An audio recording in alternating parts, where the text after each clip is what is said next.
We'll just keep saying that. It's Monday, yeah. Go with me, go with me.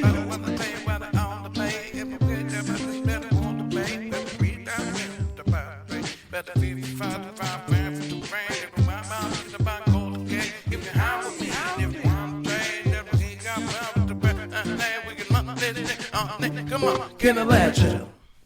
Hi, JC. Hey, Amanda. Chill, did you boost the bass in that, or am I just imagining things? No, it's just turned up a little bit. Oh, okay. It was literally going boom, boom, boom. The bass, it was vibrating on my headphones. Hi. How are you? Good. How are you doing? I'm doing great. I'm excited for our episode today. I am too. We have a really awesome guest. We do. Do you want to introduce her? Yeah, absolutely. So today we're going to talk with Jana Groda.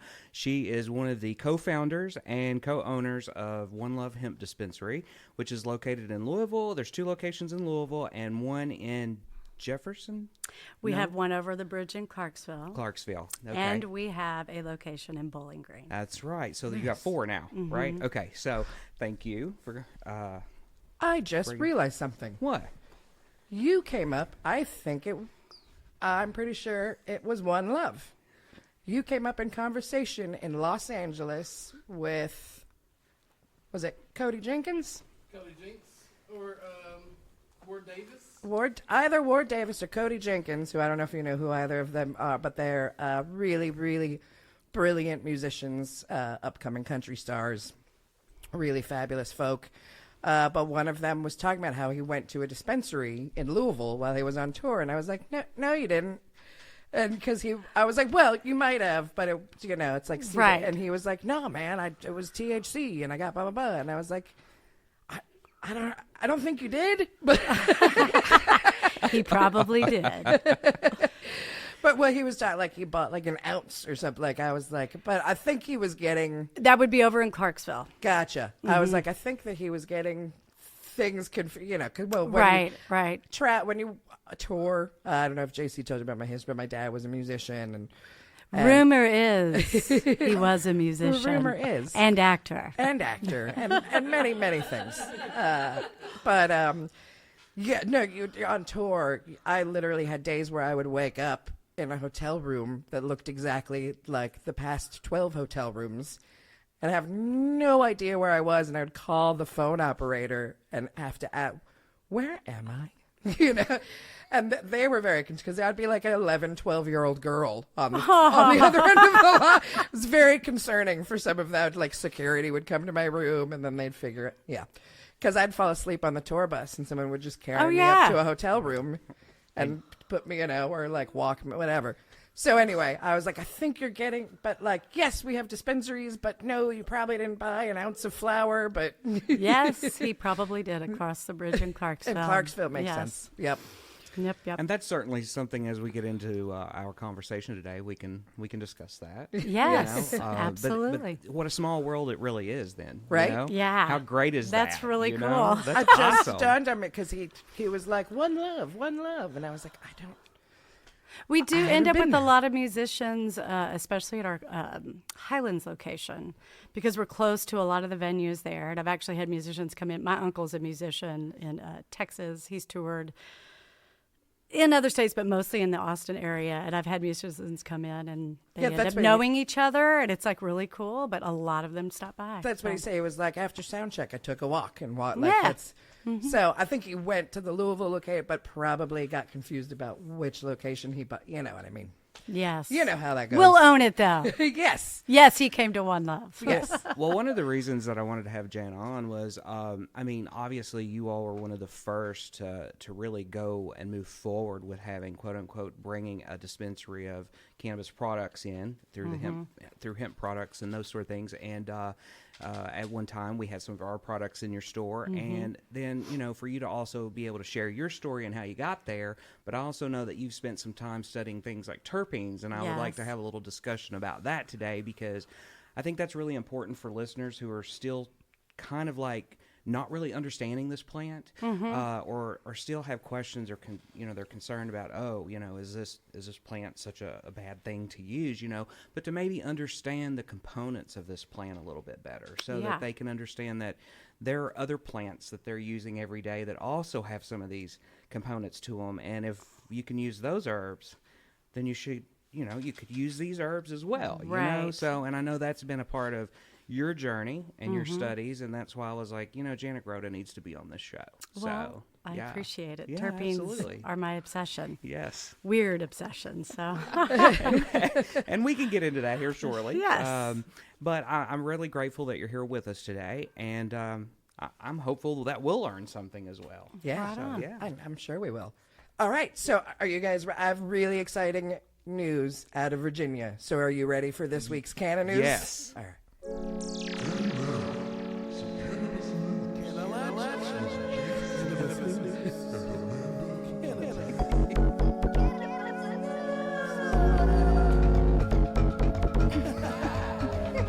that how I'm supposed to dance to this?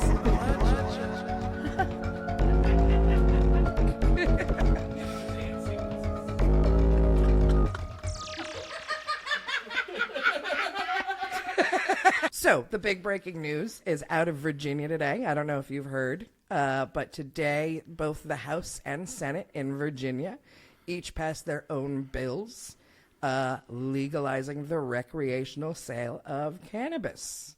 Ooh, so congratulations to our Appalachian brothers and sisters Right. across the border.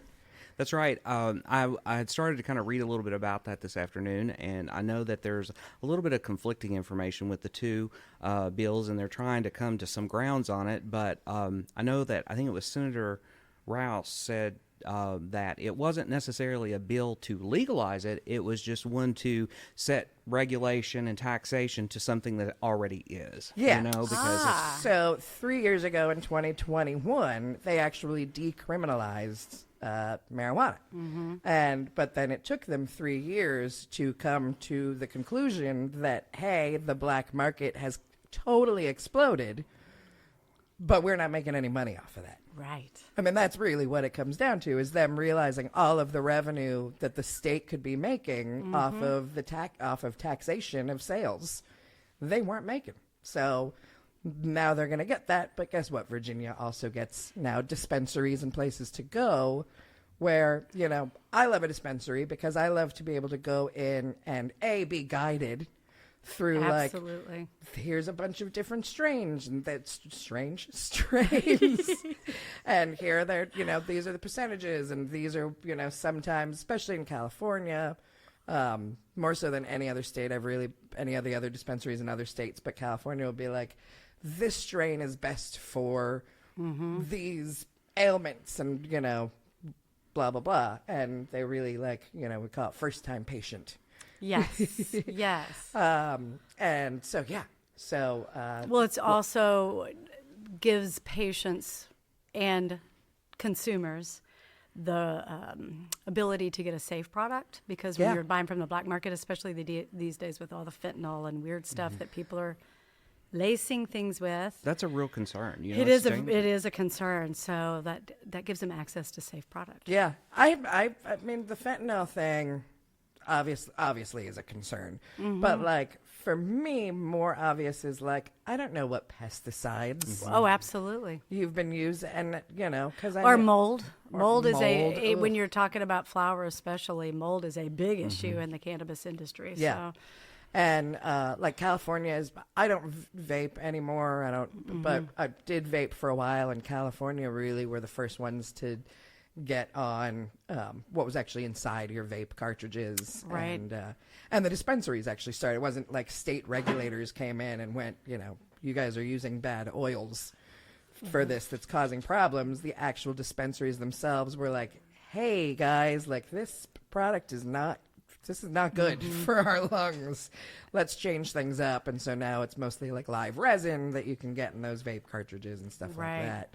But yeah, that's the black market, because there's huge in the black market here in Kentucky and other places, the edibles, all the Yes. gummies and things and candies that you can get, and the vapes. And you have no idea No clue. Well, What's in those? And I think with what you and Nancy were able to create with One Love is a safe space for people to come. And while we're currently still in the Commonwealth here, transitioning into a lot of different things and trying to pan out what needs to be panned out here, you've given people a safe space to come in and learn about the products or ask the questions and know that they're getting a safe product. Absolutely. That's been our intention from the beginning.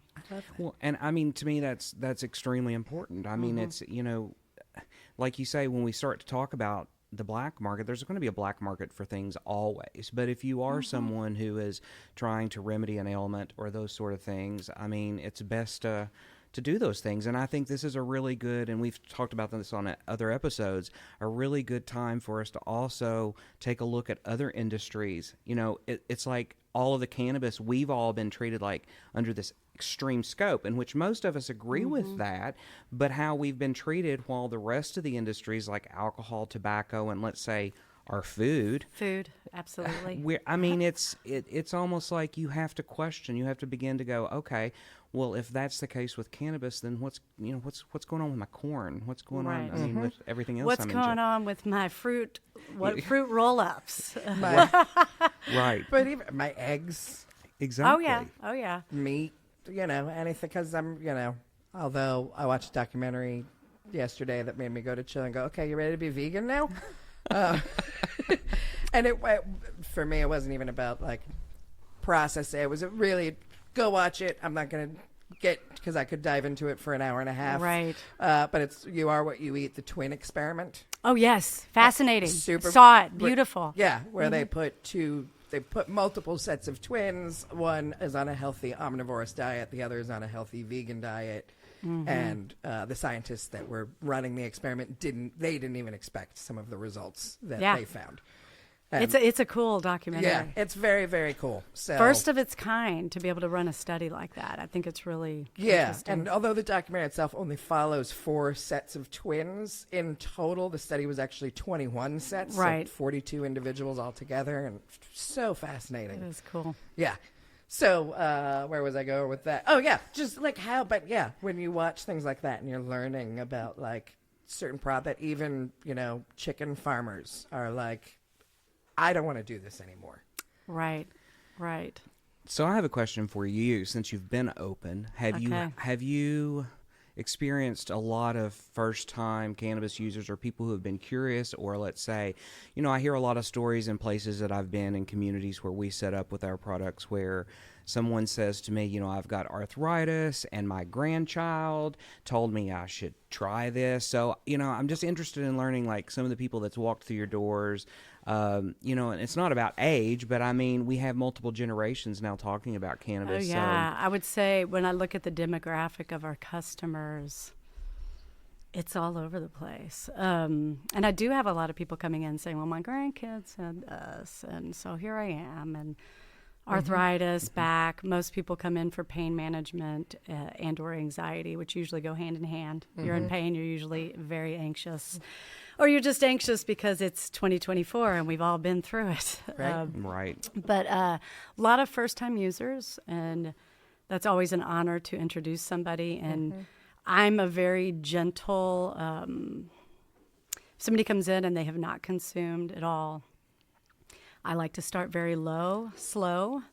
You hear about all these bad experiences, especially from edibles. Bad and very funny experiences. I don't like people to have a bad experience because some people, if they have one bad experience, then they have this mindset of the plant as bad. So always low and slow. Most people only need about 1 or 2 milligrams the first time they're ingesting, and I always tell them try 1 milligram, 2 milligrams, depending upon what size gummy and cutting it or whatnot. That way you know what that feels like, and then you're an adult and you can gauge from there where you think you should be. But just if you're going to increase, do it slowly until you're happy with where you are. Well, and everyone has such a everything from our genetics to our metabolism, those sort of things affect that. And I like to think about it too, if you've not really consumed or been exposed to cannabinoids for a long time, to me, it's kind of like you start thinking about CB1 receptors, which are prevalent in the brainstem and the brain and stuff. It's like your body's just absorbing that like a sponge. So that's going to be pretty rapid, especially if someone is vaping or that way. So it is important to start low and work up. And of course, with an edible, there's a different process there. Oh, yes. A very different process. And I do believe, first-time consumption, if we could smoke flower in Kentucky, which, I mean, people do. I'm not saying they don't. Right. Flower, when you're smoking or if you're using some type of vaporizer, and I don't mean a vape, I mean like a Volcano or a handheld one, it's faster acting and it's shorter lasting. So your experience, you can kind of test a little bit without diving in, which edibles are diving in. So I wish we did have that, because I do think for a beginner that is the best way to begin. I know there's the whole if they've got the stigma for cannabis, smoking is usually along with that, and smoking cigarettes is very different than smoking cannabis, especially in the vaporizer. I do believe a Volcano is a medical device and should be treated that way. And it's also recreational and should be treated that way. Right, exactly. Well, and I think, that option here in Kentucky, when the medical bill came out and there's all of the talk about, what will be allowed with those dispensaries. Right. And, it's like flower can be sold, but it's not really to be smoked. You use a dry vapor, a vaporizer. However, that goes back to, we've talked in other episodes, and I've talked about how I believe that it should be left between practitioners and patients when it comes to the medical program, because there are certain conditions where people need a rapid response to it. Absolutely. Someone that's having extreme anxiety or that sort of thing, and they need to utilize something of that nature, or it could be deep depression, it could be many things. It could be extreme pain. Yeah, especially one condition that I was diagnosed with, I'm not sure if it's true or not anymore, but I am an MS patient. And if you get into a spasmodic muscle spasm that is extreme, you do not want to wait for an edible to kick in. Right. If you're in a panic attack, you do not want to wait for an edible to kick in. It's like, I need something now, or the rest of the day and possibly week is going to be really rough. And there's, on top of MS, I mean, there are other conditions that do create those issues with muscles, and those are something that needs a rapid response. And to be honest with you, even compared to, and I don't want to say compare, but if we were looking at pharmaceuticals as in a tablet or a capsule, that's still not working as fast as being able to inhale cannabis for that. So, that's something that we openly should discuss and let people do their own research, because there's been so much stigma over the years, and there's just so much misinformation out there, and I believe that there needs to be even more of a discussion from folks who have been in the industry, people who have used it their whole lives, people who are using it now for conditions, to be able to openly come out and talk to the public about their experience and not feel shamed and not feel scared, because to me that's where the answers lie, because we are using it as a civilization and a society. We've been using it for years. Absolutely. There is so much research now. In 2016, I actually went and got CE hours for nursing, cannabis nursing. Now, I'm not a nurse, but they allowed me to audit and gave me those hours. And then I went a year ago in January, I started recertification. And the amount of science that has just happened in that short of time is mind-blowing. I have chill bumps. Think about it.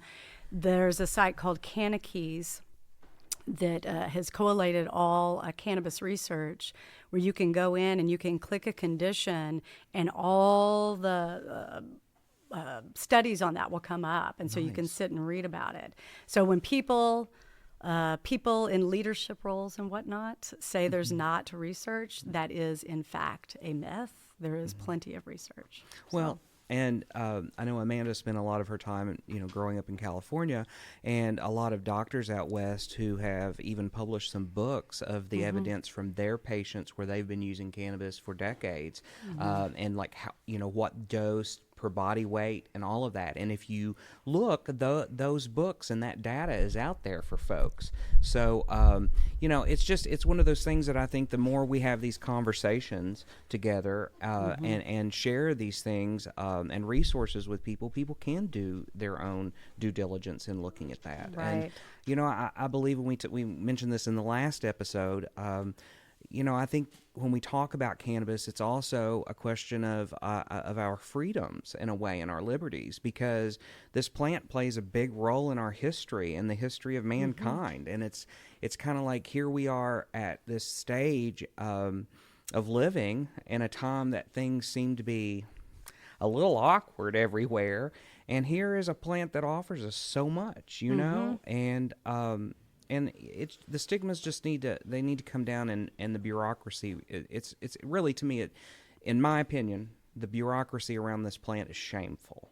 It's shameful because there are people suffering. There are people who have been incarcerated over this plant, and still being incarcerated. And that needs to be changed. If this person, if it was nonviolent, if there was no issues there, anyone who is serving time for cannabis in this country should be released. It's wrong. And the issues of racism and discrimination against people at poverty levels, all kinds of things. It's crazy to believe that this plant has been used, and those convictions that should way. be expunged.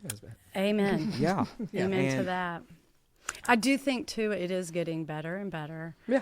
It's real trendy right now. And when things get trendy, there's a little pullback, I think, also.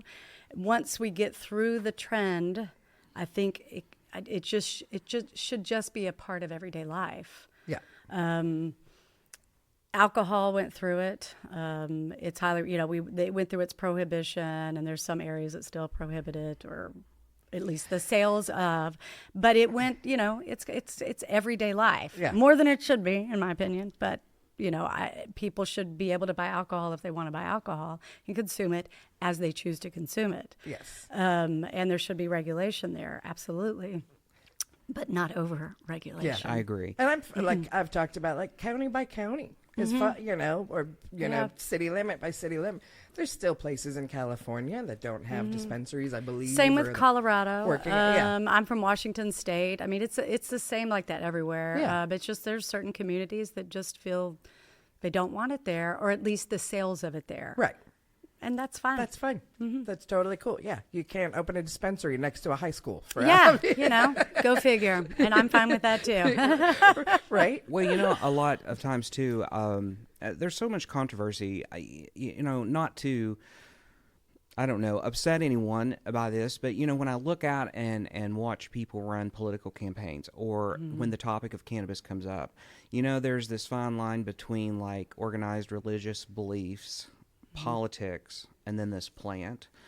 And what's weird to me about that is when I put those three things together and look at it, is you'll have a lot of conservative, I don't know how to really put that, religious conservative, organized religion say, no, we're not for this. We can't vote for this. We're not, it doesn't represent us.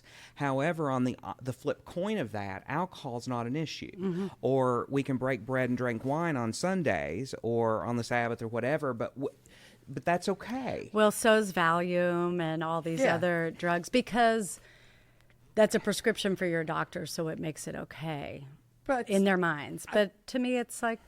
I saw a car the other day that the first bumper sticker up top had the Beatitude, blessed are the meek, and they shall inherit the earth. And below that, it said, fuck you, I run on liberal tears. Okay. That one's questionable. It's like...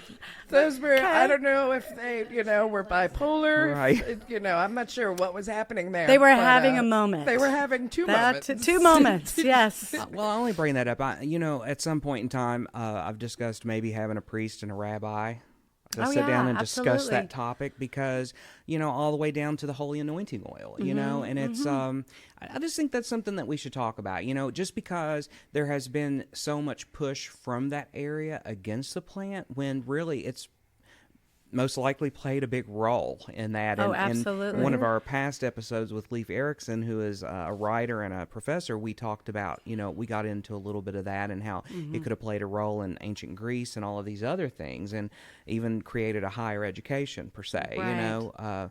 because, you want to think about some great ideas or really think about history, consume some cannabis and sit around the table with your friends. Absolutely. It's a great idea.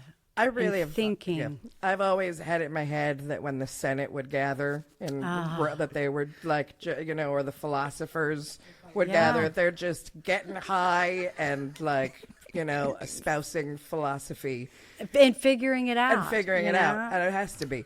I'm also convinced that Galileo was getting high, and most certainly Da Vinci. Oh, yes. You cannot. There's no way you will ever convince me that Da Vinci wasn't getting high on something. Right.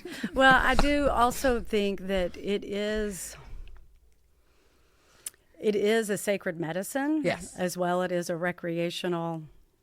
Because both of them are very important to me. Yeah. We are adults and should be able to choose. I think part maybe of what is up too is that it's just like our food. There's a disrespect for our food now more than ever in history, where we have so removed food from what it actually is that there's no sacredness to it. There's no respect to it. The same with cannabis, and I'm not against it. The ingenuity in the cannabis industry is mind-blowing, and probably because they're smoking cannabis, and they're figuring out how to get. But there's always a shift. There's always a having to figure it out. But we've had to break this plant down so much that sometimes it's almost unrecognizable. Yeah. And to me, the flower is so holy and sacred when it's all together. And we've had to break it down because of prohibition, because of how loud the smell is. We've broken it down and extracted it so it could be transferred, transported. You can't smell it. You can get more here. You can concentrate it. So when you get it, you can get a bigger, bang out of it. And that, to me, is something that needs to come back. When we talk about these other cultures, it is held high. And if you held high respect, doubly high. But when you sit, there's a difference between consuming, and it's just like when you eat. When you sit and eat and think about, and there's markets for everything, I will say. It's like when my grandmother made apple dumplings, there was so much flavor and yummy there and the love behind it. And then there's where you can go pick up an apple dumpling, and it's great. It's Right. like Bud Light and a craft beer. But I don't know. I just would love You some can of that taste to the come love. back. You can taste the love, yeah. I think I don't know if it was last week or the week before I was talking about this. So when, because I worked in dispensaries and kept from the big before we were allowed to have all these packaged edibles and things like that. Right. We sort of, like one of my jobs actually was to make chocolates when we were first allowed to sell. So I'd just sit there making these tiny little heart-shaped chocolates with like no labels, no nothing on them. And then, things advanced. And then I know the first time I moved to Kentucky before things went fully recreational in California, but the first time I went back and I was bopping around to all the different dispensaries I could to see all the different products and what they were all like. Explosions of all of the cookies and the Oreo, cookies and cream bars and whatever you want to call it. Doritos and like No, actually, this is my argument. And I was going to bring that up. There's no Doritos. There's no.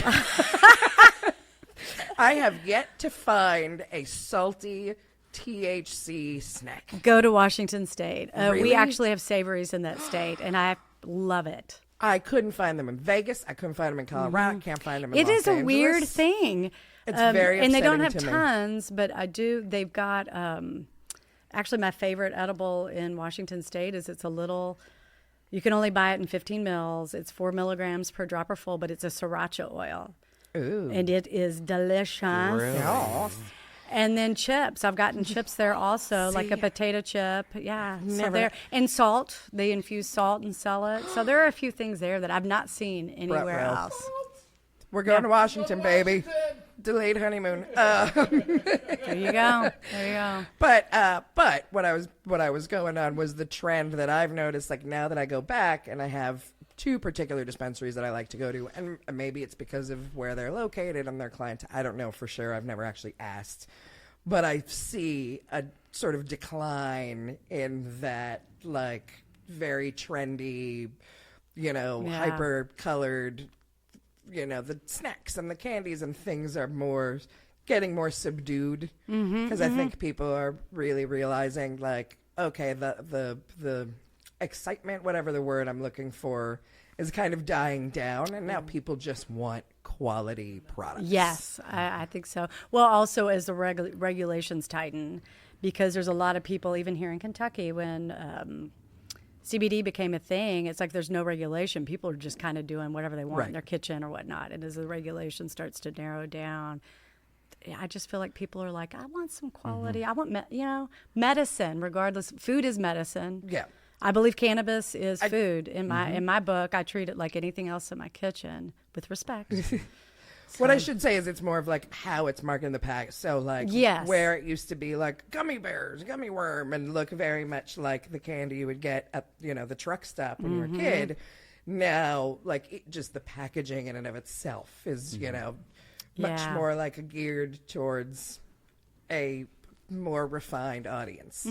But then of course there'll be the new trend. So like I was walking around my usual dispensary and I saw there's Barkley and Barkley and things like that are more like, this looks like a medicine from a pharmacy. Yes. All over the whole dispensary. But then we go to the counter to pay, and they had the new thing that I hadn't seen 2 years ago when I was home last time, was they now had infused malt liquors. So they had like St. Ides and Four Loko. I don't remember what the brands were, but like, they have PBR, but... But more of those, like, I don't think it was actual Boone's Farm, but those, like, those flavors that at least I was drinking when I was in high school. Tickled pink. Yeah. So it's like, it's fun. So I've watched the gummies go from, gummy worms to, like, try this peach and cranberry organically, Oh, yes. To, lychee. There's Yes, lychee gummies now. Yeah. And they're good.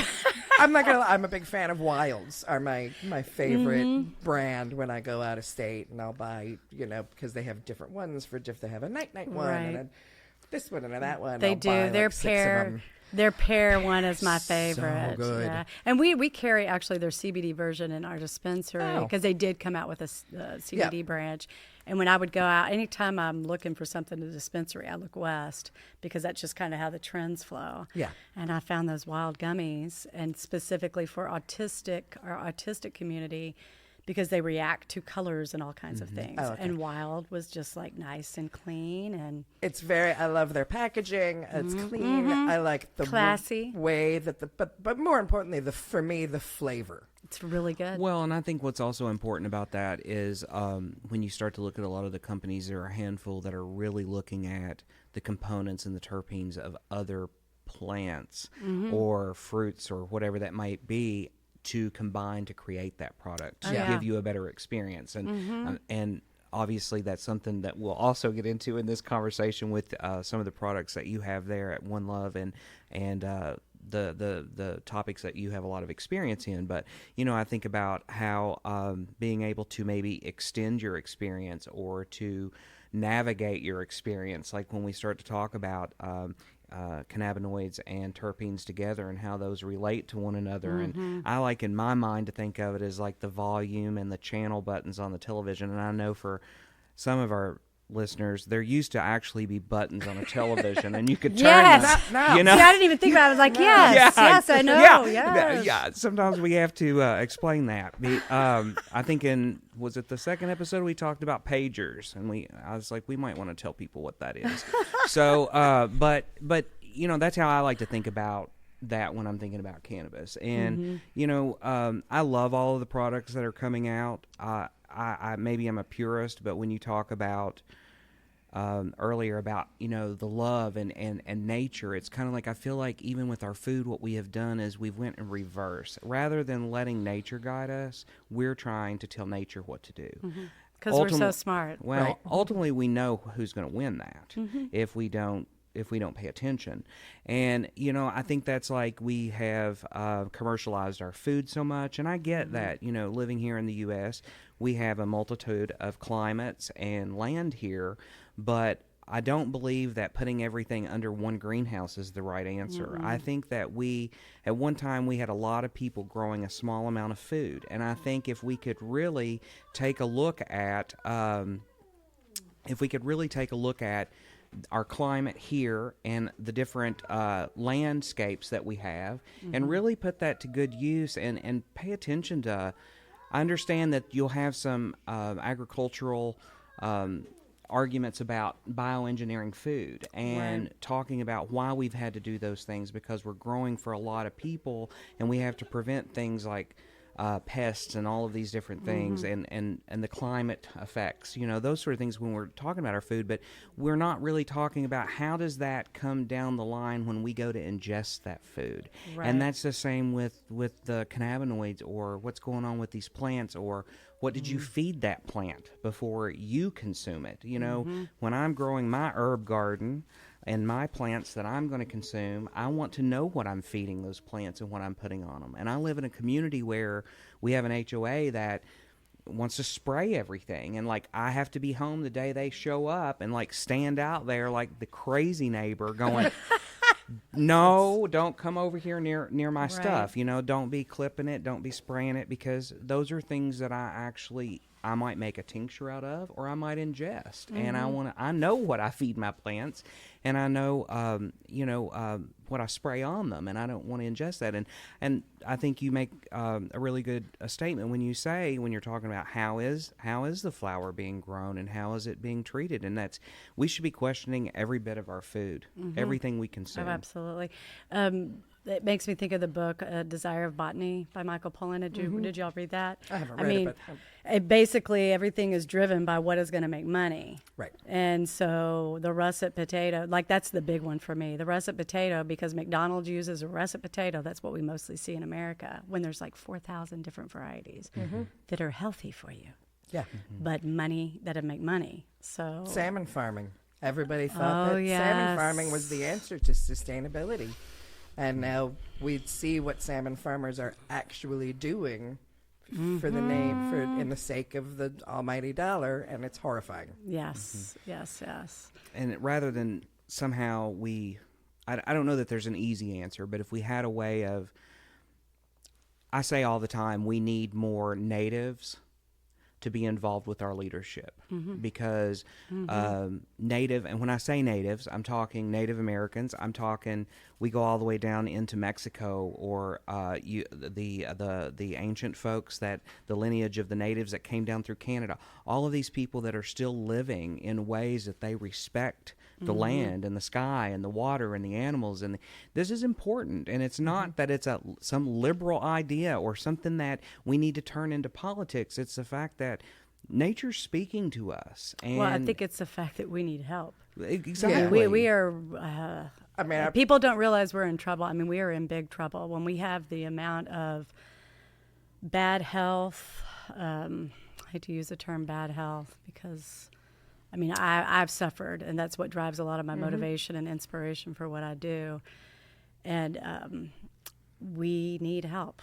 I mean, just to put it in a nutshell, we desperately need help. Well, and when we think about, if you look at a map throughout the year, the growing season here in the U.S., and you look at carbon sequestration, and you start to look at where's carbon being sunk and those sort of things, and you look in the center of the country, and you see all the cornfields, and you'll see that on a map there's a big difference. Well, I've said for a long time, if we could get past the stigmas of cannabis and start growing our flower, whether that be indoors, or we set some sort of special guidelines of territories that can be grown, and then grow a lot of fiber hemp to help with carbon sequestration, and then turn that into other products. And I get that we are still here in this country kind of behind on. I mean, it's a labor-intensive crop to do that, and you have to be able to. It's costly to turn that into something, because we don't really have, quote unquote, the true manpower to do it. the way it's being done in, say, Asia or those sort of Right. things. But when we talk about our foods and stuff, our plants play a big role in that. And, you Oh, know, yeah. if we're going to turn around and say, okay, well, we're just going to grow everything in a greenhouse, Mm-hmm. how are we working back? How are we... how is that like cohesive? How are we working in a cycle with nature rather than trying to say, okay, well, we'll just take it from nature. We're going to do it our way. Doesn't matter because nature's not paying attention. But nature is paying attention, and nature's been screaming for a long time. Well, I also am a culinary nutrition expert. And I know, and a lot of doctors will say most conditions can be remedied. About 90%, I believe it's probably even a little more, just by change of diet. And when we say change of diet, we don't mean like go to instead of McDonald's, go to Wendy's. You know, it's going to whole foods. Yeah. And that is why I say we need help, because there's a lot of pushback even from people, because it's just convenience is running our country, and it's costing us dearly. Well, and, you know. Yeah, convenience is running our country because of, you know, corporate Desire of botany. but you know, so many people are not, you know, even single mother, you know, The rat race, single mothers, literally. and Oh, you have to go yeah. work 2-3 corporate jobs just to pay the bills and just to you know, to keep a roof over your head and feed your kids and do this and do that, and you know, so now do I, you know, I know so my husband and I, like, we try to grow our own garden. We weren't very good at it last year, but we shop at the Good Foods Co-op, and we, Right. you know, try and source any meat that we do locally, or if we do fish, I want to know that it's sustainable and this and that. Not you know. farmed. Not farmed. Yeah, I just found a really great mahi from Argentina. But that is an immense privilege. Absolutely. Because we both work from home. He's his own business owner. I'm an independent contractor. We don't have children. All of our income, you know, is mostly disposable, you know, so it's Right. And plus the education of it. That is Yeah. a privilege also, because there's a lot of people that Absolutely. come in that literally have no clue that what they're eating is affecting their body because they just haven't had that education. Right. Well, and I think Yeah. that plays, you know, I have this vision, and I know there are programs, but when I think about the public education system, you know, all of us pay taxes some way, somehow, and school tax is a big thing for people, whether you have children or not. That's an investment in your future. But how is that money being spent? Because, you know, school starts and your friends, your neighbors, and your loved ones are knocking on your door to sell you pizza dough, cookie dough, something. And these kids their books are falling apart. Their schools are falling apart. I think about if we're going to teach science classes or agricultural classes, let's be hands-on in the public school. Let's teach people how to somewhat grow some things and then teach them why that's important, the nutrients in that. And I get that's probably against the machine, but it's something that's extremely important. And you bring up, you know, the privilege, and that's something we have to kind of talk about, because for the majority of Americans, healthy food is expensive. It's you know? expensive, or it's not. It's the term food deserts. Right. You know, there are so many food deserts in the United States where people don't have easy access to a full produce section in their grocery store. They're reliant on Dollar General. You know, which I don't even know that Dollar General has fresh produce. If they do, They it's do. They've actually extraordinarily started limited. it. Yeah, but Yeah. they have. And you know, and we see that constantly. You know, so that, I mean, access to healthy foods is one. The convenience is another. The education, like there's you know, because I don't have kids, I only recently learned that home ec is not even taught in school anymore. I learned that just recently too, and it was like, what? What? Like you? What do you mean you don't learn? Like it was only for a short period of time, but I remember like right along with woodworking, which is also gone in most music Yeah. programs and Right. you know, everything else. But like I was like, what do you mean you don't learn how to like fry eggs in, you know, junior high school anymore? Yeah. We spent 6 months like learning how to sew a pillow and then, you know, making cakes.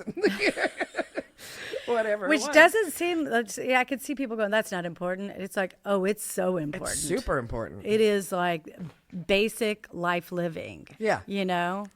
But then again, they never taught us how to balance a checkbook either, and not that that's as important now in the digital age, but like when I was 21, I probably someone should have taught me how to balance a checkbook. I didn't know what was going on. Yeah, I think they took consumer math out of schools too. Another thing, just we won't get on a large topic about it, but just to plant a seed for people who might want to read more about it. But the other topic is like our water.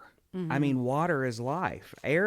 Oxygen's life, but water is life. I mean, today we're literally, the thing that we don't talk about as we recycle our water is we've got the majority of people on pharmaceuticals. And when they use the bathroom and that water gets recycled, some of those chemicals do not get cleaned out of your public water. And that's something that we should be talking about. I use a Berkey filter myself. Well, I mean, and we consume certain water and filtered water, and we've had the privilege of being able to have that. But it's very important, and it's not only the water we ingest, but what are we feeding our plants? Oh, and yeah. there are even places that have like rules against people trapping rainwater, and I'm like, come on, that's a God-given gift. That's just ridiculous to tell people they can't use that. And there is a bill right now in Frankfurt. I don't have the number right off the top of my head, but someone has filed a bill to make it an option for local municipalities to decide whether to put fluoride in the water. Now, that's been a controversial topic for many years. The American Dental Association will tell you that fluoride is great for the teeth, and there has been some scientific studies. That's on the teeth. Ingesting, it's a different thing. Oh, yeah. And we're displacing iodine, which is a nutrient. It's something we need. It's in the seawater. We absolutely should have need it. Yes. And when we're talking about bromine or we're talking about fluoride and these different things, that can displace iodine in the body. And it's absolutely necessary for hormones, for all kinds of things in the body. And that's something that needs to be discussed even more, Fluoride dumbs you down. And so... Studies show. Tommy Sparkle Water. What was it called? Do you remember that episode of Parks and Rec? Anyway, and there was two sides. They were like Leslie Knope was trying to put fluoride in the water, and Aziz Ansari's character was trying to like help her. It's Tommy Sparkle Water. And then on the other end, the sugar factory was just trying to put straight sugar in the municipality's water and calling it like yummy water or like something. Yeah, it was hilarious. Well, and I know Great that episode. I know that's a topic All of too them are that good episodes. Yeah, the whole thing. It's a fantastic show. that some people will say, that maybe that's a conspiracy discussion or a conspiracy belief, but it's something that should be we should Thought consider about, that. at least thought about. Just because yeah. it's good for your teeth doesn't mean that you should be ingesting it. So, Really? so well, so I don't know. I know that we usually have kind of a list of questions that we like to ask our guests, and I don't know. Do we want to kind of head on to that? So, the first question we always ask is, "What was your first cannabis experience?" My first cannabis experience was I was either 12, I think it was 12 or 13, and I went to the beach. It was actually a really great experience. Good story. Now that I'm thinking about it. I will say I've probably always been a very tightly wound person, even as a child. And so went to the beach with a friend of mine and her brother, I believe. I don't even remember really. I just know she was there. Right. I was born in Texas, grew up childhood in Washington, moved back to Texas. So we were out in Galveston, not the blue beaches, the brown ones, or water-wise. And they had a joint. I don't even know who had it, and so passed to me. And I consumed it because I knew what it was. I had never had experience with it. And consumed it. I don't know if I was curious to consume it. I can't say that I really was like, it was a thought, but it was like, oh, well, I'm here, whatever, Went for it. And I just remember the next couple of hours were very pleasant and very non-anxiety. Right. And I could just remember standing in the water just at, feet and kind of walking down the beach and feeling like, I guess I would liken it to when you've had a really rough day and you get home or you get to your next event and you have to just stop and pause and take a nice deep breath so that you can move on. It's like that. That's kind of like what it felt like, Nice. So, and then didn't consume again until I was maybe a little older in high school and could never get it right. Like my friends would consume and they'd be asleep, chill, doing, having conversations. And I'm like, let's go somewhere. Let's do this. I was just like, oh, this is not for me. I just Interesting. could not vibe. Of course, you have to think about where I was living. Well, I guess a lot of places, even California, we were, it was, brickweed from Mexico, which is probably mostly a sativa strain. But, I didn't know that then.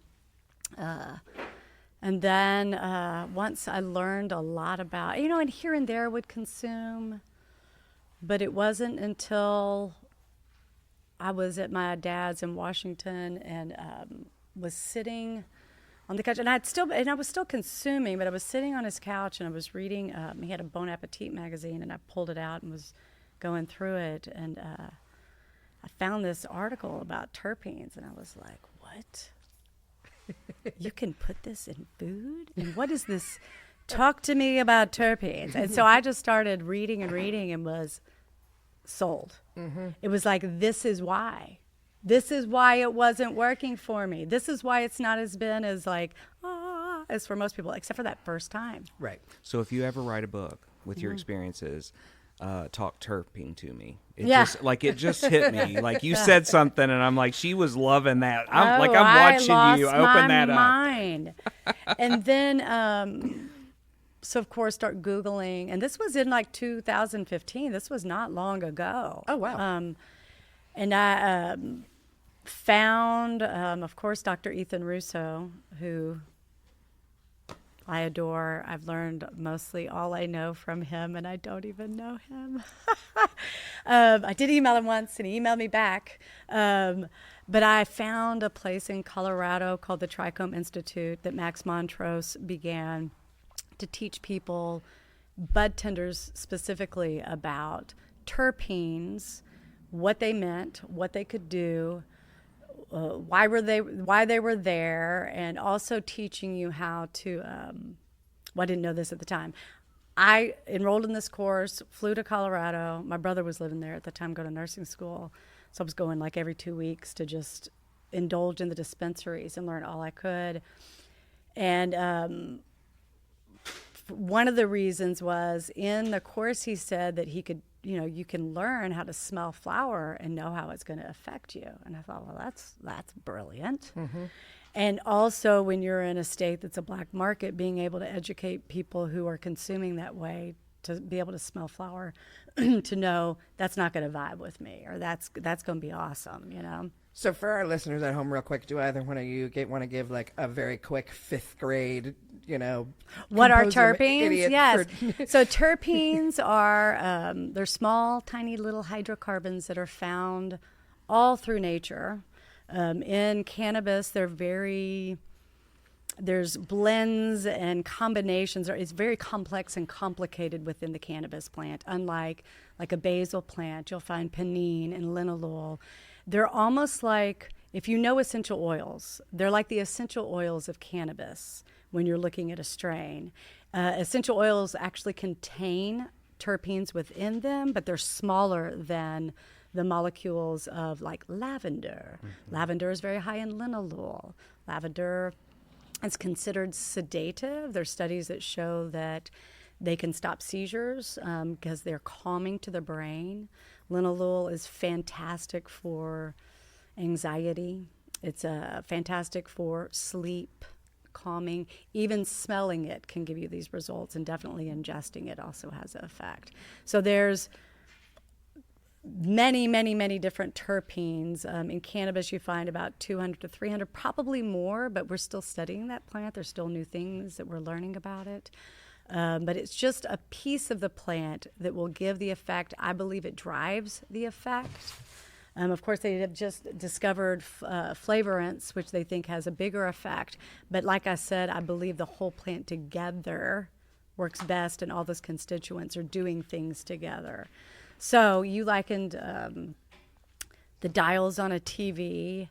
I always think of it like a car, where the engine is THC. And I used to say in Kentucky, we have a very small engine. But now we've got a bigger engine. But you don't need a big engine sometimes to get where you need to go, right? The CBD and all the different minor cannabinoids are all the different components within the car that get it to do the things it needs to do. And terpenes are the steering wheel. It will drive you. It can take you where you want to go. So I like that. Nice. when I learned about them, I came back to Kentucky, and Nancy, my business partner, who is the most brilliant human in the world and a really good interview because she's been in the cannabis industry since 1980s. She owned New Earth Organics and Hydroponics. Oh, amazing. So We'll have to get her on the show. she's very knowledgeable and just smart as a whip.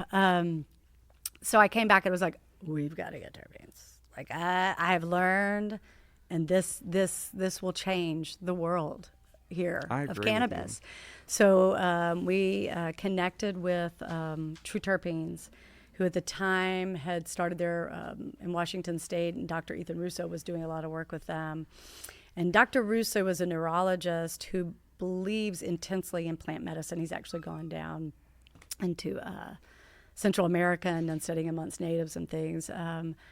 He wrote the article, The Taming of THC, and defined all the different components, cannabinoids, and then has done a lot of terpene research. And I have sat and listened to that man like if I went into a room and he was there, but like it was packed, and I would be like, there's Ethan Russo, because I just have sat and listened to all of his medical conferences and everything. He's just brilliant. So we got their terpenes and started doing infusions within our oils to help people. And the outcome that people were looking for was much better, especially within our autistic community. We work a lot in the autistic community because it's just people were needing more than just CBD. Mm-hmm. And to be able to fine tune like that is amazing. There's my favorite product that I have ever found that now has become really hard because I think that packaging, but it was called Yummy Karma. Yes. Was the name of it. So if Yummy Karma, if you're out there, I'm looking for you. But it was because I mostly use for insomnia, and then I have some intestinal issues and things like that. So I prefer an edible or a tincture. That's a little takes a little longer to kick in, but then it lasts me through the night. Yes. Which is lovely. But they did a product that was a combination of, it was literally all of the things that one might use for sleep aid in one little tincture. So it was lavender, it was vanilla, it was magnesium, CBD, melatonin. But it was that those flavor, the lavender really kicks in there, and so there's something like soothing about it, and yes. It was a lovely, lovely product. And I look for that too. We were talking about the wilds, and a few months ago we had on. It's funny because I don't know if he realized it or not, but Chef Josh Gardner was on here, and we were asking him. I think it was after the show that we actually asked him. Maybe it was on the show. I can't remember. But we were like, "Well, how do you pick? When you go to a dispensary, how do you pick your strain?" And his answer was, "Let your nose guide you." Yes, your nose knows what the body needs. Yeah. Absolutely. And that's, you can learn the smells and where you're smelling it in your nose to know how it's going to affect whoever consumes it.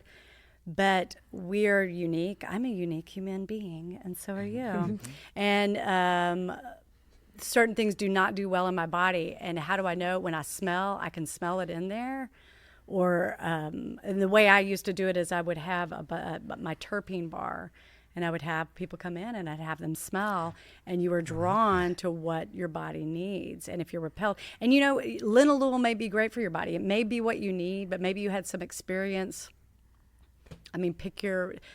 Maybe when you were growing up, your household wasn't all that happy and your mom always ran lavender. So linalool turned you off. you shouldn't use it Right. because that puts you in a mental Well, state. and you the know? sense, the olfactory gland. I mean, that's a direct connection to the brain. Yeah. And we don't talk about how quickly that a fragrance or an aroma can take a memory back. I mean, you can smell biscuits or bacon cooking and it takes you somewhere, or you smell a candle and it takes you somewhere. And that makes perfect sense that if someone had a bad experience and that aroma was in the air, that may not be exactly what, Yeah. at least from a psychological standpoint. Oh, absolutely. And So ha- when I hear people say, well, no, you need to use this one, it's like, I need to smell it. Right. Because you don't know. And it's a little different, but for we got married last June, and one of the things we Congratulations. did. We went over to a perfumery to pick our perfume, but we picked each other's. Nice. Ah. And so we each we went to Joe Malone is my favorite perfumer and perfumery, whatever. But yeah, so we each, and it's interesting because like the one that he picked for me that he liked how it smelled on me was not necessarily the one I would have ever chosen for myself. But, you know, so I bought, and then I did the same. So we picked each other's wedding perfume. Ah, that is so interesting. I've never heard of that. I love that. Right? Yes. That's awesome. I don't remember where I heard it's another, you know, following all the bridal social medias, you know, one of the other influencer girls. Oh, gotcha. I picked it up from her. Well, they Very didn't buy sweet. each other scents, but they chose this is our wedding scent, you know, or whatever Yes. it was. But I had the idea of like, let's each That's pretty pick cool. each other. So the part of picking each other's was my idea.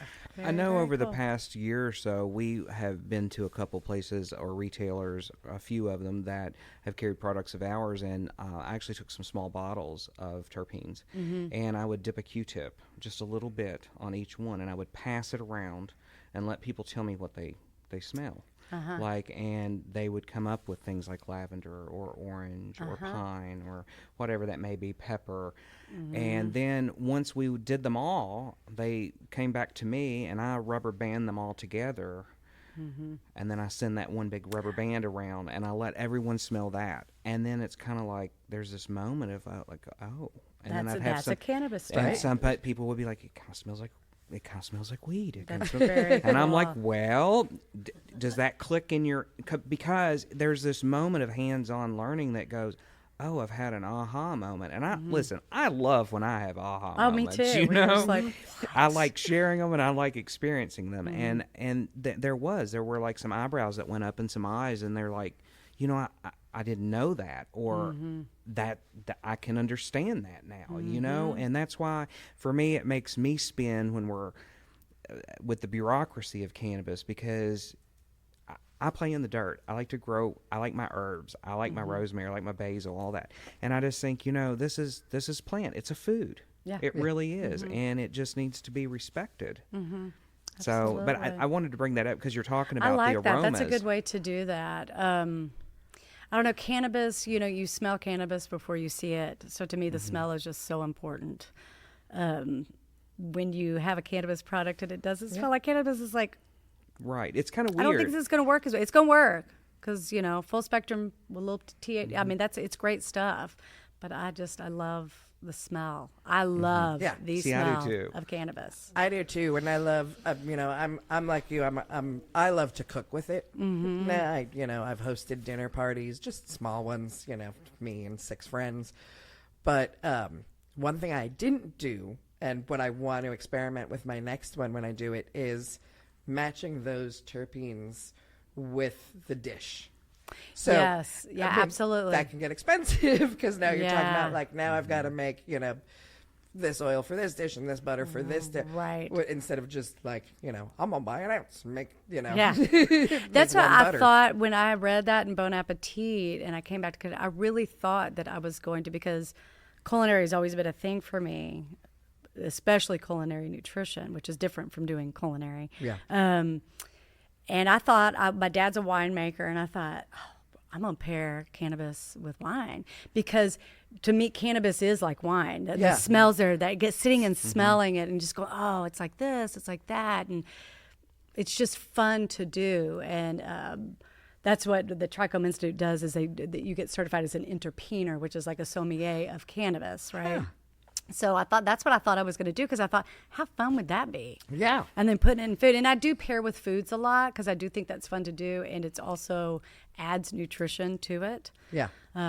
Just a little, and all you need is a tiny amount of terpene. It's And really I think cool. with the wine, I like where you're going with that. And folks that drink IPAs, or when you're thinking about hops. Oh, yeah. I mean, the different hops, you're getting these different terpenes in there, you know. And it's kind of like when you're taking, I guess it's still a bouquet when it's a beer. Yeah. When it's a beer. So, but you can get pine, you can get citrus, yeah. you can get some of the diesel from beer, you know. And I don't know that it just. To me, it's fascinating. A lot of beer companies use terpenes in their beers now. We actually have worked with Monarch. We've done I will say they did their beer. They came to me to buy terpenes, and I just consulted with them, and it just pairs beautifully. Nice. Beautifully. So I when you were going through like, and this is pepper, and it reminded me of like I can't drink. I'm actually allergic to red wine, so I'll drink a glass of white every now and again, but I'm not.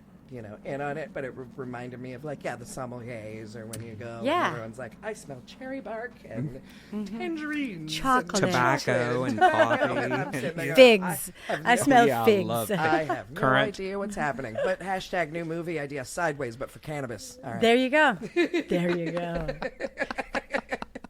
Put it it would in the work. notebook. Call, I've got a place in my phone. Call I the put usual little ideas suspects. like that. So do you have? I know you do you prefer for yourself edible or smoke? Or do you not have it? Do you just go back and forth? Yes. I love it.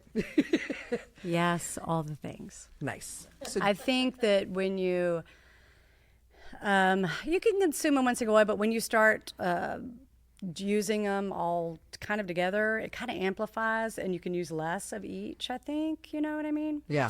So, and then there's some days where it's like, my back really hurts, I'm going to put that topical on. Or, if it's nausea, for me, smoking works better than anything.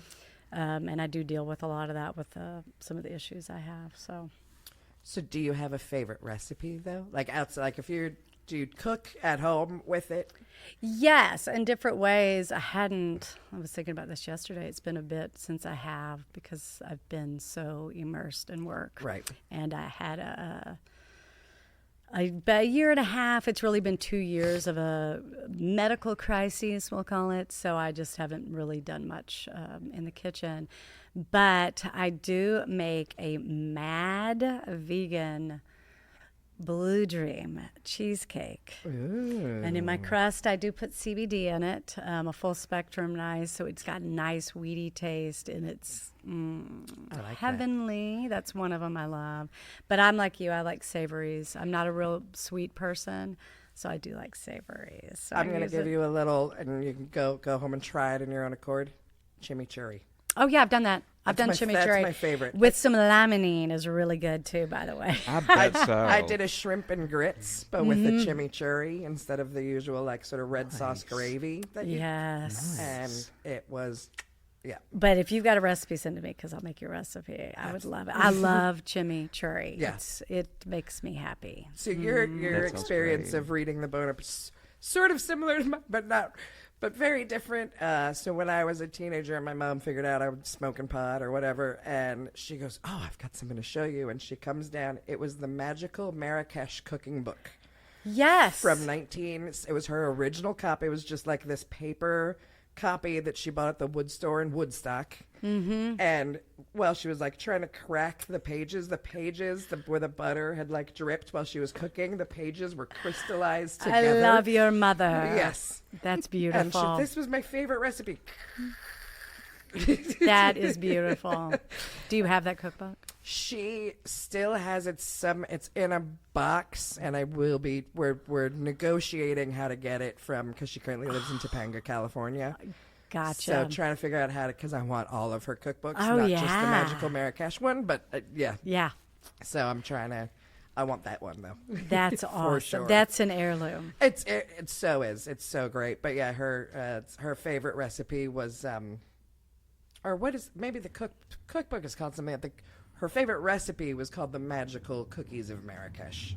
That was what it, or the, I can't, now I'm all over the place. I know it's blue. I love it. It's a blue book. I'm like, I want to see this. But my favorite part of the cookie recipe was just a sugar cookie. Uh-huh. But the cookie has a warning label in the recipe that says, please only cut this into quarters and nibble 1 quarter very slowly. Nice. And that was the 60s. I was going to so say, I'm that's like, I can't believe they had it there. That's pretty awesome. right? It's a very funny because it's just, like someone totally self-printed it. Mm-hmm. Maybe I can look it up and find, but it looks like, Seems like I've seen pictures of it. maybe, yeah, but it looks like something one of her friends in Woodstock like had printed up and made up and then sold at the, the local market, and yeah. Yeah, And that's now really awesome. it's great. It's fantastic. So yeah. I hope to get to see that one day. Right? Yeah. I've got a Y'all should bring it on here and do like close-ups of it. I know. Share it. Share it with But the yeah, world. I love to cook with it. That's my favorite. That's awesome. Mm-hmm. Yeah. Well, I know that you've shared a little bit about like MS and those sort of things. A lot of times we ask if you're comfortable with it, maybe sharing your journey with cannabis as to why you use it, or if there's anyone else in your life that also has a different condition that they use it for outside of recreational use. And I don't know if that's a story that you want to share with us. Yeah, or- I don't mind at all. Okay. I used to be real quiet about it, but now I'm like, I don't know. I'm too exhausted. I'll talk about whatever. Stop my mouth. I feel that. No, I will speak mostly to the past 2 years because I think it kind of compounds from like, it was about 2005 that I was diagnosed with MS because I was having a lot of problems. And I'd had 2 other episodes, one when I was 13 and one when I was, I think, a freshman in college, that they didn't really diagnose me, but they were like, well, it's probably MS, but we don't want to label you. And so about 2005, I was diagnosed with MS only because the doctor said, we've done a spinal tap and we've done MRI, and if it was one or the other, really wouldn't say it's that, but together, let's say it is, so we can get you on some sort of treatment. And because I was suffering from a lot of pain and all kinds of stuff. So, cut 2.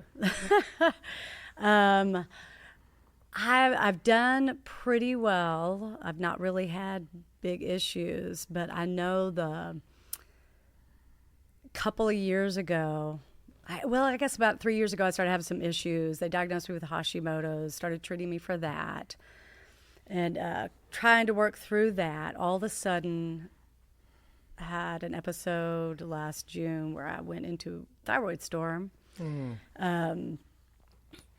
Couldn't really figure out what was up. I finally went to a clinic down in Texas, and I'm telling this story because I really want people to be aware of the condition that I was just diagnosed with. I went to this medical center, and it was all alternative, where I was doing like ozonated blood treatments and colonics and nutrition IVs and resetting the microbiome and things like that. And because you can't do that in Kentucky. That's right. So, however, my doctor that I was seeing at the time, she actually told me, you're out of my wheelhouse. I don't really know what to do. And I told her about this place and what they were doing. And she's all for it because she does do alternative type therapies. So before I left, I got a test that kind of showed that I might have Lyme. Got down there, went through all of this, and had a really intense episode there where I thought I was dying. Being in such a hyper metabolic state because of they labeled me with Graves' disease. I was testing positive for that. I got really skinny, down to 94 pounds, and I began muscle wasting, and I was eating all day long. That's all I cared about, just whatever, just put it in my head. And slowly recovered, met a doctor there who kind of walked me through the next year. And was actually doing really well. I have a very clean diet, working, but this is a stressful industry. I know stress had a lot to do with this. And began having a few episodes just recently. And did find out I have Lyme. I've actually been treated for Lyme, doing some treatments called SOT therapy, which is super oligonucleotide therapy. And if you have Lyme disease and you don't know about that, you should look into it. They use it for cancer and all different viruses. It's fascinating the way they do it. And I started having some episodes that didn't make sense to me. And all of a sudden, it clicked in my head. And I've seen 10 doctors in the past 2 years. And I went down to the Any Lab Now testing lab and asked them to test me for a syndrome called alpha-gal. And when I got there, she's like, it's $360. And I was like, well, I've spent so much money. What's another $360? Woo! And by golly, I had it. And I'd been having anaphylactic reactions and didn't understand what anaphylaxis was, because I thought it was just, you can't breathe. But it's actually when two or more systems of your body are involved in a shocked state. So I'd been doing this for at least a couple of years. I know I test positive for 5 different Lyme strains, and I really wish that if you're test positive for Lyme, they should test you for alpha-gal, because in my head I've just thought, it's the Lyme. Because with alpha-gal, you can't have any mammalian, especially red meat. And talking about our food and pharmaceuticals, it is found everywhere.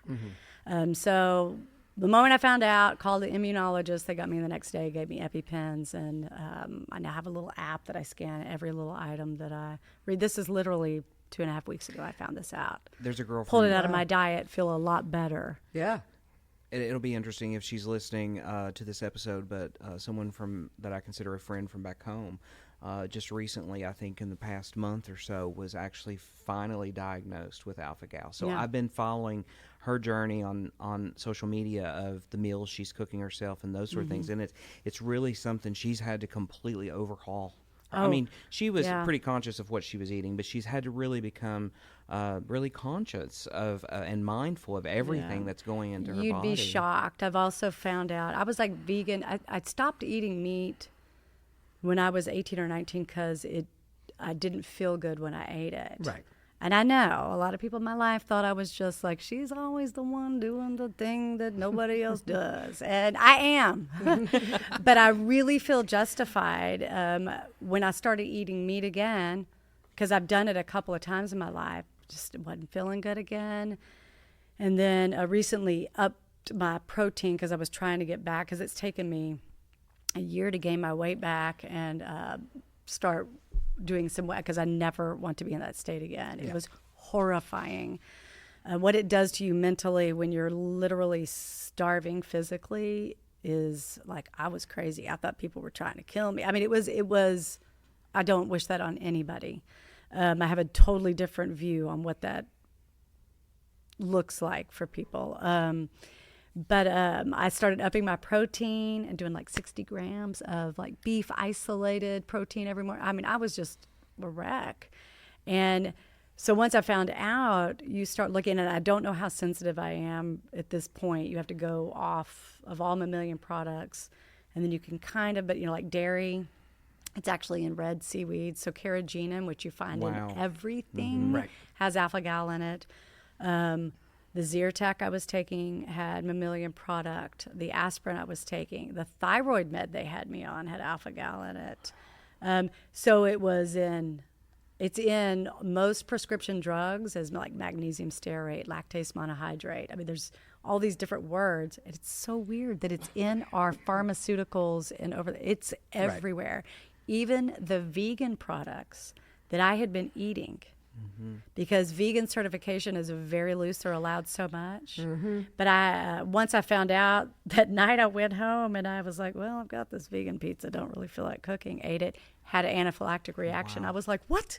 Started looking. So vegans should be really upset about this. Yeah. And it's it just says so much about our food and our medicines that we're putting. Why are we putting all these mammalian products in everything? It's really weird. I don't understand it. I think a lot of that goes back to, so you don't necessarily patent a plant, okay? Right. So you take compounds and you have to create a synthetic process so that you can patent it. And what we're doing at that point is we're using components, mammalian components, whether those be fats, milks, whatever, that go in with the substance to help your body to quickly absorb it or to uptake it. So Or emulsify it. Yes. Like carrageenan's an emulsify. You find it in everything. Well, you find that in a lot of vegan foods, whether that be sour creams or cream cheeses or those sort of things that are plant-based. You'll see that a lot in there. But that's a good question. Why is it in there? And that goes back to us breaking everything apart from the way nature intended it to be. Well, you also have to look at the thousands and thousands of acres of deforestation in the Amazon and all of the cattle that's there, and now, okay, you've used the meat that you can for absolutely hamburgers or whatever. It's like we've got all this, we got to do Now something with we it have to them. make money. Yeah. We're not gonna lose money on bones and sinew. So what do we do with it? I mean, some people are so sensitive that they do. Some bottled water companies, filter through bone char, Right. and they use that in the refined sugar process too. And some people are so sensitive they can't even have that. Wow. I don't think I'm that sensitive, but there's a way around it. But all this, I digress, back to the why. I will tell you, the nausea in my life has been absurd. And as I was trying to gain all this weight, that was one way that I could consume by vaping. Volcano, I don't know how you differentiate, but I don't. Like a dry herb vape. Yes, there you go. To be able to eat. So that was huge. I could just cry because I'm like so thankful that I had that, because nothing else worked. Yeah. And looking back, like Zofran actually has mammalian product in it, a lot of the nausea medicines. And so there's a lot of people walking around with what I have. They say it takes an average of 7 years to figure out what's going on with people. Wow. And that's there's it. not a lot of money to be made with an alpha-gal patient, because it's a change. It is a literal change of diet. You do possibly maybe need EpiPens. That is it. So there's not a lot of money to be made. When you talk about 7 years, that's probably 7 years for people who have took the initiative of themselves to do some research on their own. Absolutely. To find that, because like you said, some of these treatments and things that you're talking about, it's not available here in the Commonwealth. Oh, no. I'm familiar with some of the things you're talking about, but I also spend some time looking into those things, and those things are really important for people to hear. And you sharing your story, I think, that's extremely important, because you're talking about something that someone may be listening to this show. That's why I wanted to mention it, it's like, because well, it's maybe like that- it's huge. And I will tell you, it's funny you brought up Virginia, because when you walked in and you're like, Virginia, I was like, they're on my mind.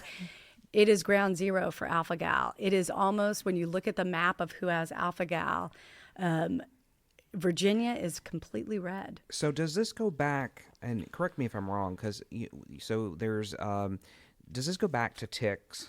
That's Yep. what I thought. It's the Lone Star tick. Okay. So it goes back to ticks. University of Virginia, I think, is that where Scott Cummins is? There's an alpha-gal kind of guru guy.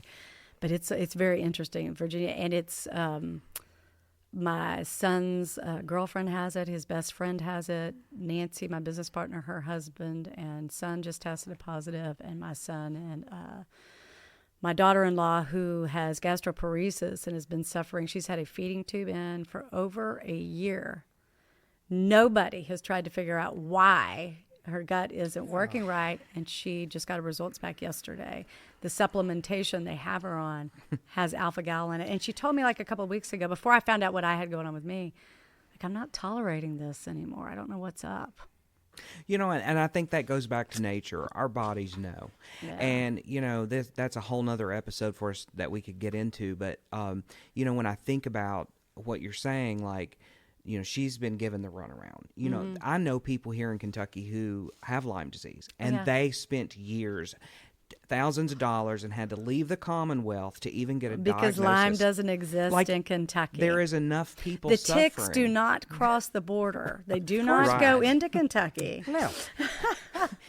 But it's something that, there's enough people that are dealing with these issues, and it's like it's just like, here's a pill, we're gonna, we're not gonna talk about that doesn't exist. Like just canceling out someone who is suffering. And I think the more that we have these discussions with each other and people share their stories, we can maybe get to the bottom of some of this. Oh, yeah. Oh, yeah. So, But that was a big help. So that's why. And of course, I'm still dealing with nausea. And, like I said, I'm a tightly wound person. So I think my gut is my weak spot. So I don't appear to be. I'm also have a master's degree in acting. So I can always act like I'm calm. Where'd you go to school? American Conservatory Theater in San Francisco. Oh, yeah, I'm familiar with that. I got accepted there.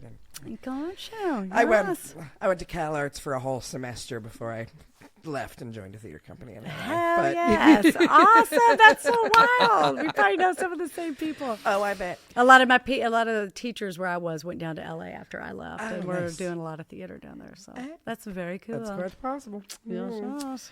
I feel like my producer gave me a hand signal of time. We are now at 4 hours and 55 Right. minutes. We're at 1:25, so can we ask our last 3 questions? Do we have time for that? Well, and if we... Sorry, I don't know what Horton's trying to say. Yeah, I wanted to ask her about her... Right, no, we were going to get into that as well, but do we have time for 3 questions and her talking about her product, or 2 questions and product? Want to? The camera. Will the camera heat out? I'm good on. Okay. Sorry. I love it. All of this will be edited out. This is the beauty of not. Yes, I know. We're not I'm live. like, I love a good editor. Yeah. And this is Chill, does all of our music, does all the camera work, the lighting, Sweet. and he edits for us. But he always has me in constant fear that the camera is going to like overheat and die out. Yes, if I was in go- production and I've experienced that before. It's not a good thing. Yeah. It's a bummer. So, yay. So we have more. So we ask, and I think we know the answer to this about cannabis, do you believe it should be legal medically, recreationally, and this is kind of 3 questions in one, and having federal reform with it, like whatever that may be, and I think we know the answer to that. Yeah. So let's go to a different question. Okay, so, yes. So, Yes. I believe I'm an adult and should be able to choose what I want to do. I'm more of an anarchist. Right? But some people can't self-govern, and I understand that. But, yeah, that's what I have to say about that. So, what is... You need to sit closer to your little soundboard. Who or what is, like, your greatest inspiration? I would say right now my medical experience has been my motivation because I don't know how the quote goes exactly, but it's when you're sick, you have one dream. When you're not, you have a million dreams. And I know there's just so many people out there that all they want to do is get better. I mean, your one dream when you're sick is to get better. And that's been our real motivation from the beginning, when you've experienced and suffered. And I'm a tough cookie. I mean, I don't really talk about it. My kids probably wouldn't even understand. I am a single mom. I've got 5 kids. Wow. And so I just kind of have to keep rolling Yeah. when I'm feeling bad or whatnot, even through these anaphylactic. I had a week where I had 2 anaphylactic episodes. And it's just like, got up the next morning. Oh, what I was going to mention, I'm sorry. The reason that people don't understand or don't realize that they're having a reaction to like red meat is because I would have these reactions. It's a delayed reaction. It's usually 5 to 8 hours after, unlike any other allergy.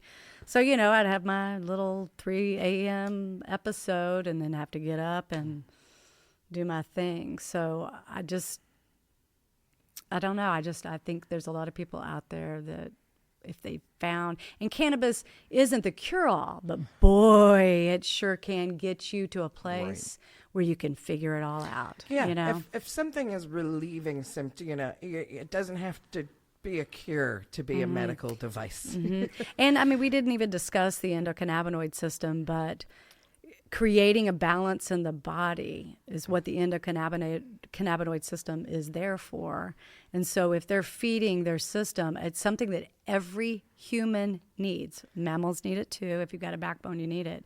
But you cannot get well if you're out of balance like that. That's correct. And talk about education. If they would put, this is one thing I also just am like passionate about. I really wish they taught about the endocannabinoid system along with the digestive system and the respiratory system, because that would change the stigma in a heartbeat. Once somebody learns about that, it's like, what? I was going to say that's one thing we have never discussed on the show, actually, now that you bring it up, is the fact that all humans do have an endocannabinoid system in our bodies. And, Yes. Naturally. I've kind of wondered over the decades that we have known about the endocannabinoid system if the reason it's not been screamed out for people to hear until you have all of us, I guess, pot-smoking hippies or whatever you want to call us these days, to say, hey, you have this thing in your body is we have we haven't, but there are companies who've created synthetic cannabinoids that then therefore can be used like pharmaceuticals. And if you don't know about the system, then it's easier to sell you a different product. Right. You know, and I mean, that was discovered in the early 90s, because in 1963, Meshulam discovered the THC molecule. And it was the early 90s, the endocannabinoid system was discovered by Meshulam and his team and Ethan Russo. And that long, but just think about it. In the early 90s, we're talking 30 years. Yeah, I think. And it's still not in books. That, to me, like, I can't believe people don't hear about it and get mad. Yeah. You know? It's like this is being kept from us. And meanwhile, we have this constant propaganda and fallacies, Super Bowl ads about, how the evils of THC and, during the Grammys, there were and now one of the things that in the article I was reading about Virginia passing this bill, this letter that was signed by like the Virginia sheriff's, committee, whatever, all the organizations of all the cops, all the different kinds of cops, all got together and signed a letter that had all these statistics about, 20% of all cannabis users become severely addicted to the point of impairment in their whole life. And I'm like, where are you even getting these? Right. Where are these statistics coming from? Like, are you literally just making shit up and then putting it in a letter? Out of the air. Right? Well, Like, it's scare tactics. Cite your source or go fuck yourself. Sorry. Well, and they've got, and I've spoke with some law enforcement in our areas, and they have bigger fish to fry. They're not concerned at the end of the day. That's a push from somewhere else. And the quote you were just saying reminded me of something that my grandmother would say to me growing up, and she would tell me to pay attention to my health, because she was like, if you lose your health, Justin, you lose everything. It's true. And I think that's something that we don't also talk about in today's world of the rat race, is that, the stressors and all of those things, and just what type of almost imprisonment that becomes for people, because absolutely. they become a slave to their health at that point. And I think that's been big in this industry too. This industry has just been rolling, and there's a lot of people that started in it that aren't in it anymore. It's that's one thing I'm working on this year is simplicity and balance. It's something I preach to all my customers, and I have been so immersed in work since, 2015, and it's really taken a toll on my health and relationships too, because it's like pounding and hustling, and we as a country really applaud that. But that has been driven from corporate America in a way, and it is a masculine thing, I believe. And I feel like we all know better. We all know better that if you're trying to work 24/7 and be the top and do this and do that, you're going to topple at some point. Well, and that's one of the things that in this industry that I've noticed over the past few years is, good work ethic is great. We have really been almost swimming upstream. Yeah. And one of the things for me, as I said earlier, in this journey, was if we compete against each other, there's healthy competition. But if we get to the point where we're running each other down, we're going to destroy an industry before it ever gets created. Yeah. And that's why, when Amanda and I started talking about doing this podcast, it's not only just about the education, but I want other people to tell their stories as to why they got into this industry and how it's affected their lives or what called them to it, because this has not been an easy journey. It has been very No. difficult, and Yeah. whether that be financially, whether that be psychologically, you talk about All of the above. relationships. I mean, there's friendships that I miss getting together more often, and I've let the company Yeah. take me away. At home, my own personal relationship, this industry has took a lot, and I would even say my relationship with myself, and that's where I say my health is. I'm doing great. I'm doing really great, but I think it's because a lot of this mindset and some plant medicine that has helped me along the way, just kind of figure and fine tune. Well, what I have noticed is during those hard times, I have noticed outside as a whole in our community of business and folks that are in the industry as well, you're going to have competition there. I think all of us have the same mindset as to how important this plant is in all of its components, in all of its ways, the whole family of it. And I think that we can all sit at the same table and agree to that. And it's not partisan at that point. It's that, hey, we're all screaming together here. We may be, we may have different thoughts about it, but we're singing like a choir and we just want to be heard. Absolutely. So That's beautiful. Yeah. I like that. On that note, on beauty, Yes. our final question before we want to get into your products and knowing Oh, more yeah, about what okay. you, because I keep looking down at the table and there's goodies on the table and I'm excited to learn about them. But before we do that, so on that beautiful note, what is the best piece of advice you've ever been given? I would say from my grandfather, who was one of the most amazing humans I've ever met. He was a war hero, just kind of that era where they just. But when I was a kid, I think it was in high school, and it was after I'd left from my dealing with MS episode when I was young, and we're in the car, and I'm laying down because I'd had a spinal tap. And I was really upset because, I was a teenager. My world was falling apart, I felt like. And he said, "This too shall pass." And I've thought about that quote. That is like one of my favorite quotes because "this too shall pass" stands for everything. Yeah. So even in joy, this too shall pass. So enjoy it.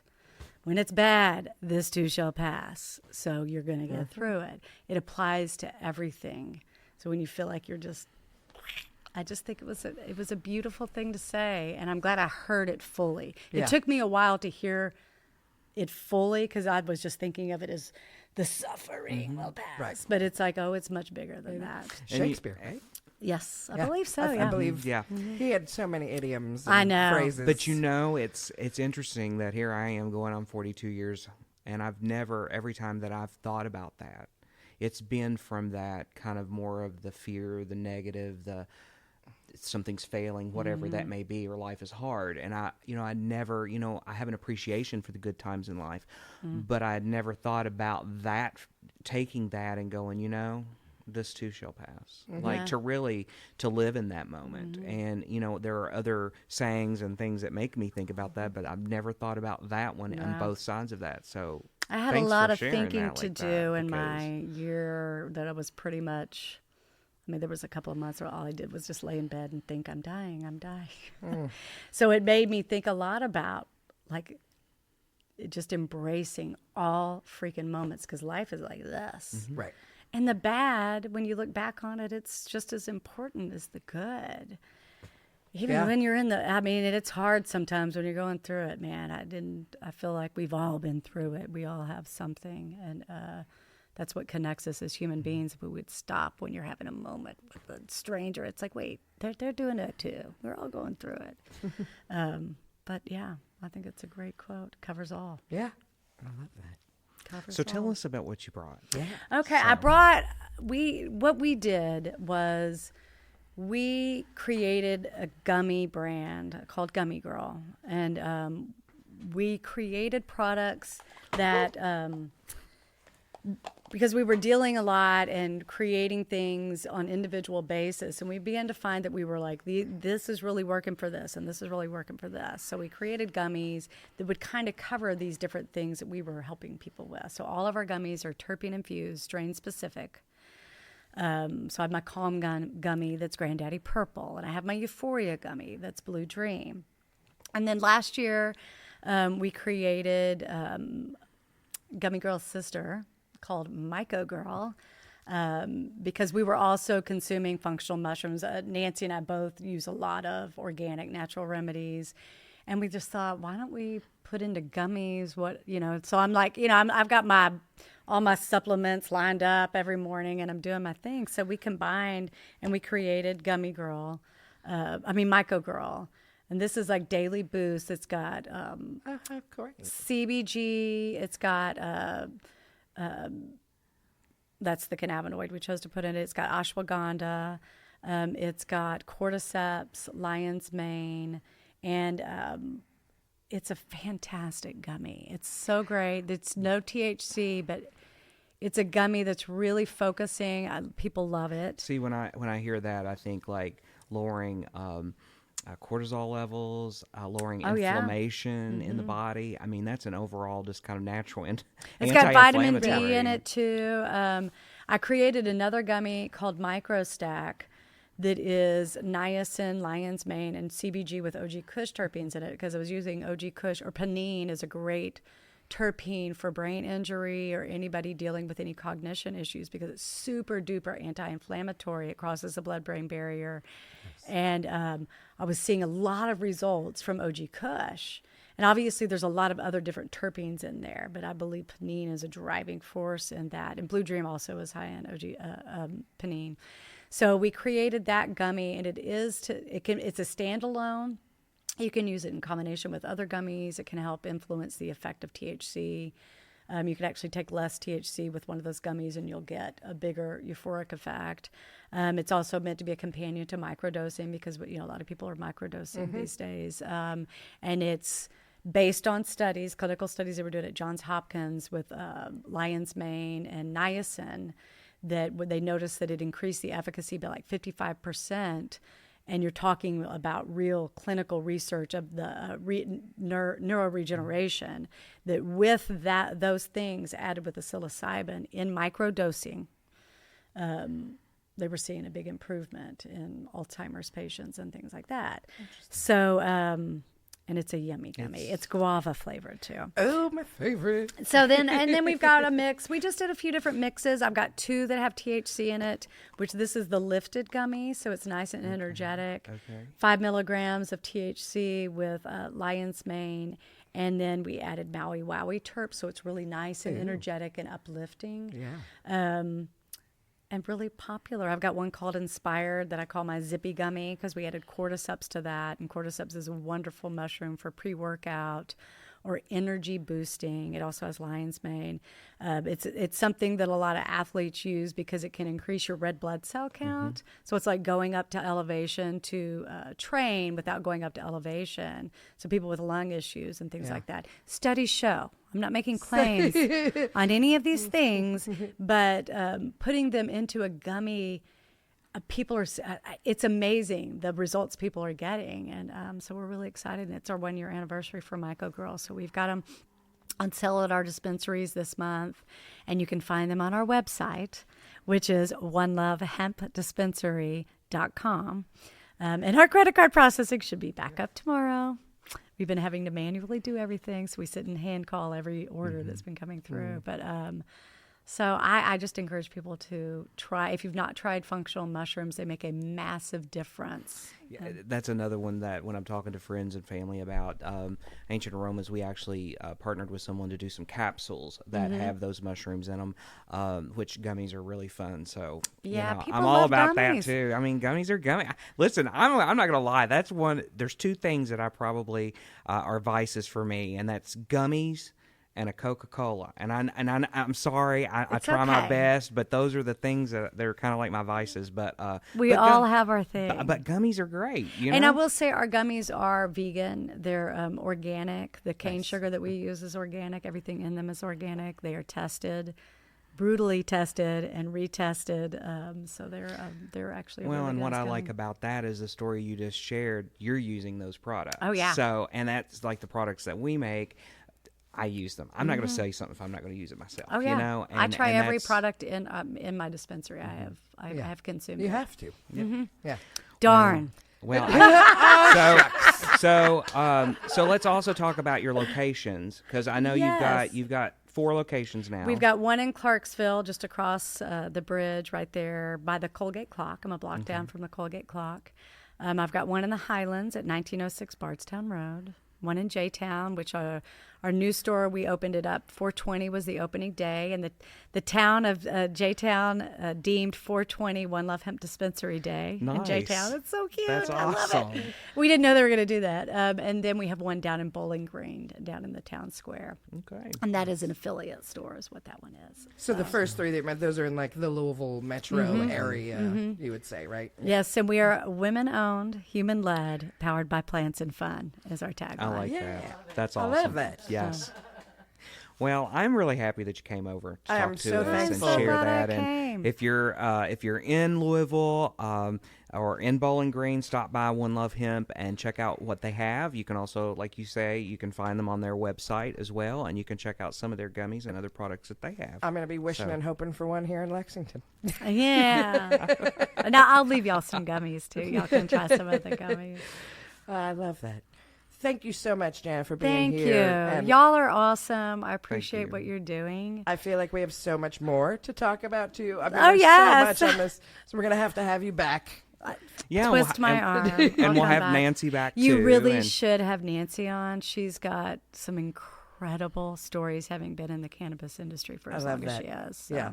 Because And she's just brilliant. I'm an enthusiast. I've worked in the cannabis. You know, I was a dispensary girl. I was a bud tender. You know? Yeah. So I have some, but my knowledge is very limited, and I love learning every episode and learning more and more about It's fun. the science behind so much of Oh, the science is fascinating. what we love, the product we all love. Yes. Amazing. All right. Alrighty. Well, Subscribe. Oh, thank you. You are so much better at it than I am. I'm terrible. I have no brains today. Thank you, everybody at home, for listening, for watching. If you like this episode, please give us a like, give us a subscribe. Let us know in the comments of whatever platform you are listening on, because we are now available on all of your favorite streaming platforms, from Apple to Spotify, Boom FM, I think. There's a ton of them. If you go to our website, Cannalachia.com, you will find the direct links to all of your favorite platforms. And we thank you so much, and we'll see you again in next week. a week. Go with me. Go with me.